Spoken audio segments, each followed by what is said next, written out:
Good morning, 8th grade. I hope everyone is having a great Tuesday morning. I woke up thinking, gosh, today should be a sweatpants day. Doesn't it feel like a sweatpants day? To me, it does. But here's the thing, I don't wear sweatpants. I only wear sweatpants for working out and around the house. But I have these, I probably can't get them up high enough. These pants that I wear. I wear them, they're like my sweatpants. I don't get it. So I buy them at Walmart. They're super comfortable. So if you ever see me in these, they look like dress pants, but I wear them as my sweatpants. So very comfortable. Plus, sandals day. I've had these sandals, I don't know how long.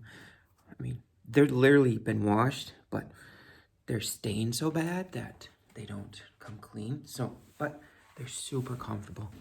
I have another pair that's brand new, but I never wear them. Wow, my nose is itchy today. Anyways, all right. So today, as you can see in your magazine, we are going to work with superior genetics in livestock. So what I would like you to do is pause the video and read this article. It has this big guy on there. It's really, I mean, it's 2 pages, but if you look at it, the article is mainly pictures. So it's like this little bit and this little bit. So go ahead and read about that. So stop it. It should take you about 5 minutes. So I'm going to pause the video here. All right, we're back. All right, so we read a little bit about superior genetics. So this article, I shut the magazine on myself. So this article relates to what farmers raise in their livestock. And what I mean is, what kind of genetics do they want to produce? So let's go ahead here, and I am going to flip this guy off here, and I am going to go to the, I think this is what I want here. Go to the PD, go to your PowerPoint that you have, and it's loading here.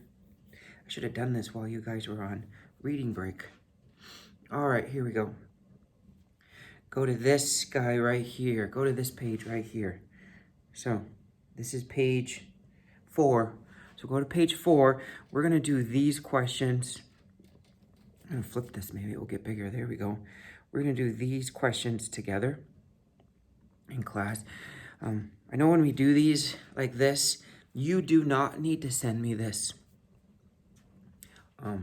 page. Thanks for those that do, but you don't need to. You don't need to go ahead. So in superior genetics, it is talking about the Schaff Ranch and what they do on their farm to help keep the beef industry a strong industry. So the first question on there reads, what breed of cattle do the Schaff Ranch raises? And right here, those of you who know nothing about cattle, if you were up here, I actually do an activity with breeds of cattle so you understand the different breeds of cattle. It's kind of like dogs and cats.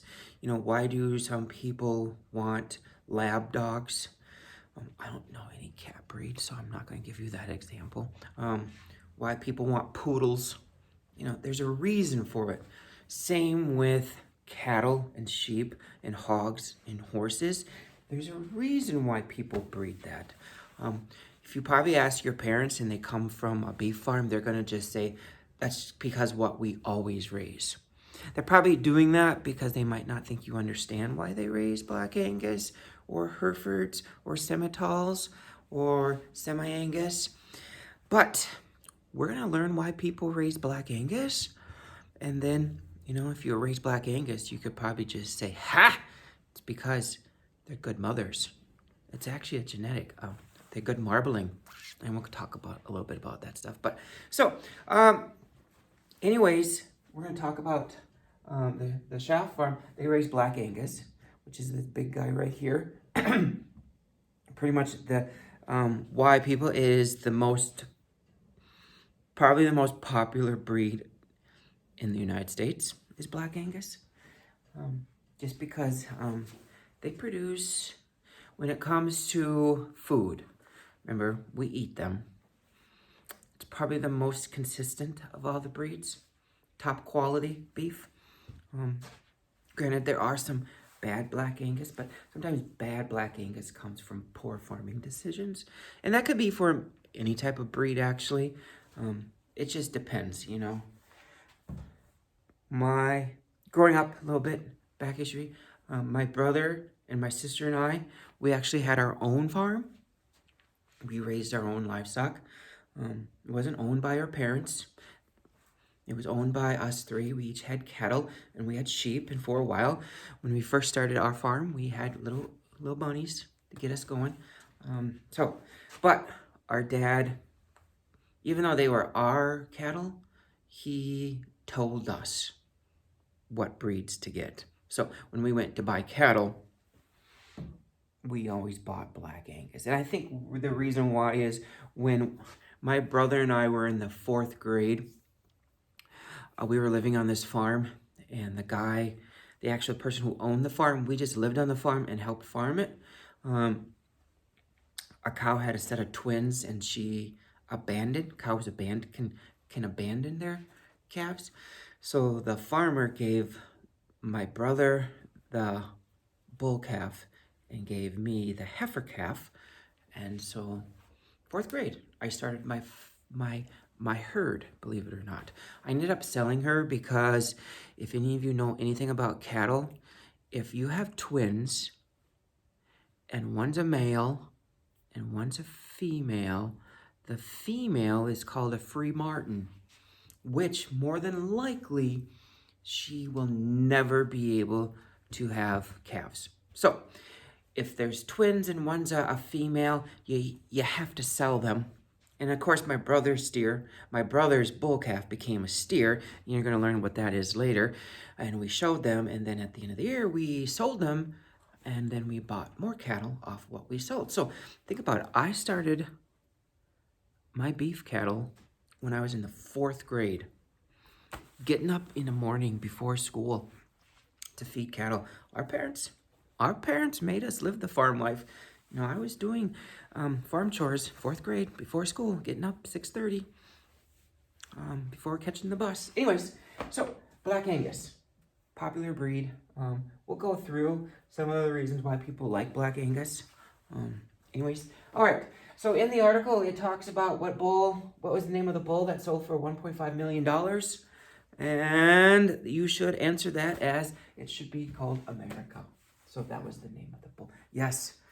But farming, if you have good genetics, I think this is the bull too that's called America. If you have good genetics, you could pay people will pay good money for your animals to get those genetics into their herd. They're willing to pay for that. Okay. So Kelly Schaaf, you know, he's the farmer, strives. What does he strive for? In seed stock. So let's define seed stock. So what his purpose on his farm is, he's going to have calves, which he's going to sell to other farmers so that they can build their herds. That is seed stock. So he's raised his calves, especially his female calves, and some of his bull calves, probably a lot of his bull calves, are going to be sold to other Black Angus farmers or just other beef farmers to get their genetics into their farm. So the Schaaf farm has good genetic cattle, and they want those genetics in. So we'll do an example in a little bit here about why. Okay, so what do they want? They want it to be, the seed stock, they want it to be productive, you know, so that each year, you know, the cows are producing quality calves, but at the same time, they're producing profitable calves. You know, so when the farmer goes and sells their calves, usually, sometimes some people sell them at the end of, you know, when they wean them, taking them away from their mothers, or they sell them when they're yearlings, so about a year old. They want to make the most money off that.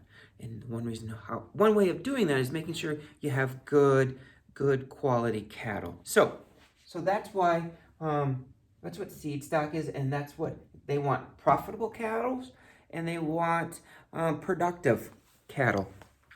So if your cows, you gotta think of cattle as not pets. It's income for that farmer. So if they're not being profitable, you get rid of that cow. I'll use an example. When my brother and sister and I were, no matter if it was our sheep or if it was our beef cattle,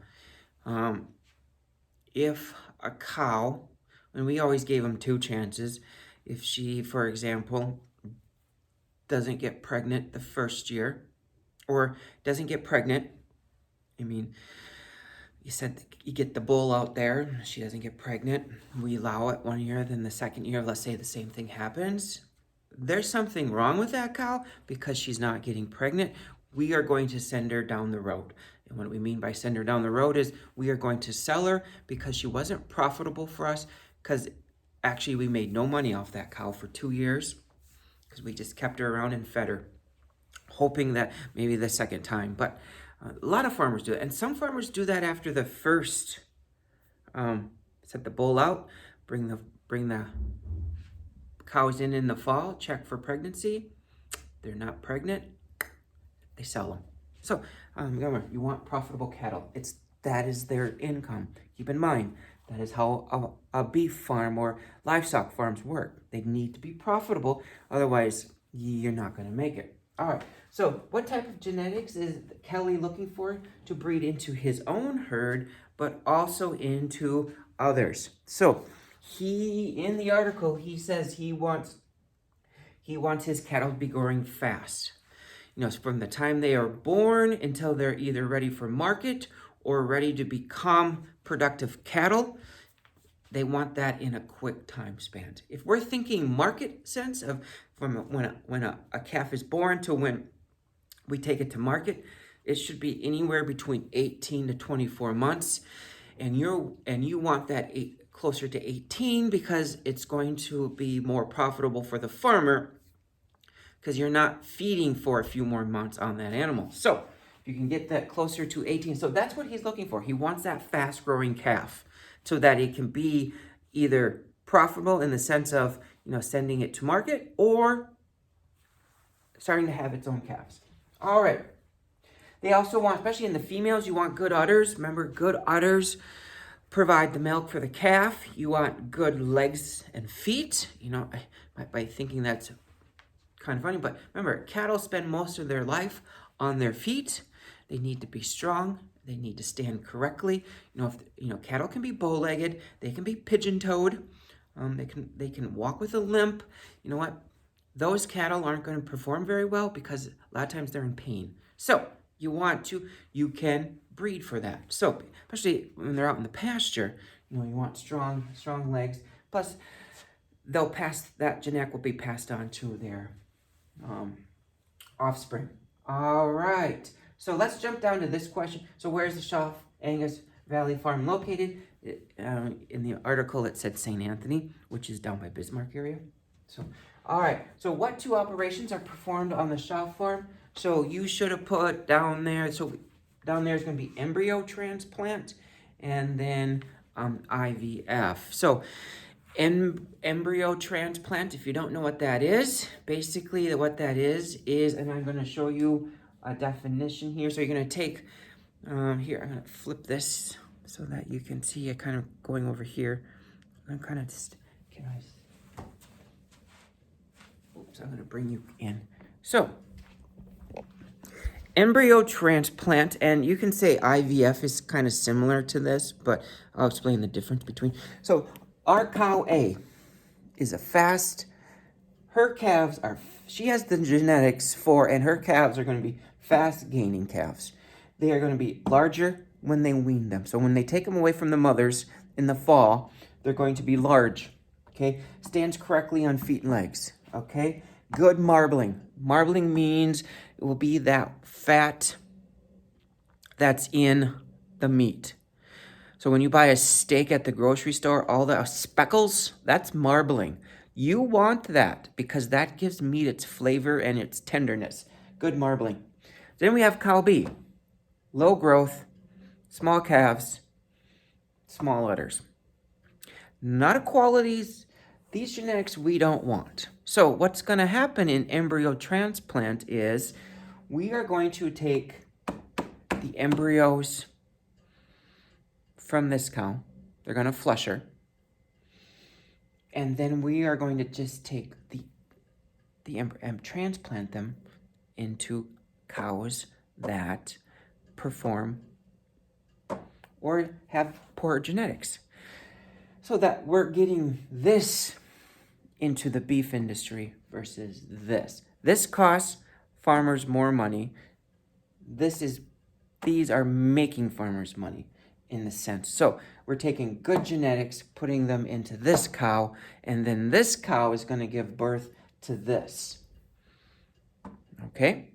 IVF is kind of taking the same thing. You're going to take an embryo from a cow. You're going to take the sperm from nope, we're not even, that's gone. So in IVF, we're going to take a good quality egg from the cow, and then we are going to take a good sperm from a good quality bull, do it manually and then put the egg back into the cow.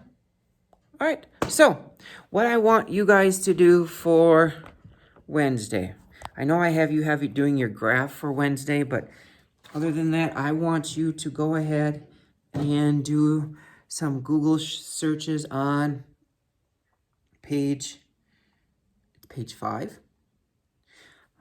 So all you're going to do is some Google searches. Some of them I've already told you, embryo transplant, marbling, IVF, okay? And then over here, I'm big on making sure kids know what is a bull. And you can keep your terms simple, because I understand simple. You do not need to write the whole definition out when you find it online. You can do it in one or two. I shouldn't say one word. You can do it in 3-4 words. Simplify. I understand. I'm educated, so I'll get what you mean. And then over here, these are just general cattle terms that people should know. For example, I'm one of those that when you're somewhere and it's a bull, but they go, "Oh, look at the cute little cow." In back of my mind, I'm going, "That's a bull. That's a bull." So I know that I want to know the difference. So, remember, gestation period means how many months are they pregnant. What's it called when they give birth? For example, in humans, it's called labor. Okay. Beef breeds. Why do I have that term there? Basically, what you're going to put here, beef breeds is, beef is, these animals are raised to produce food versus dairy. Dairy cattle are used to produce dairy products. Beef is usually used to produce meat. That's why we have hamburgers and steaks are usually coming from a beef breed versus a dairy breed. So that's kind of what I'm just giving you that answer. So anyways, this video is getting long. So it's almost 20 minutes. So anyways, for Wednesday, I like it that most of you just fill this out, take a photo, and send it to me. Again, through Canvas or through my email. It doesn't matter. I check them both. So whatever is easier for you to send it, go right ahead and send it. So otherwise, everyone have a great Tuesday. All right, bye.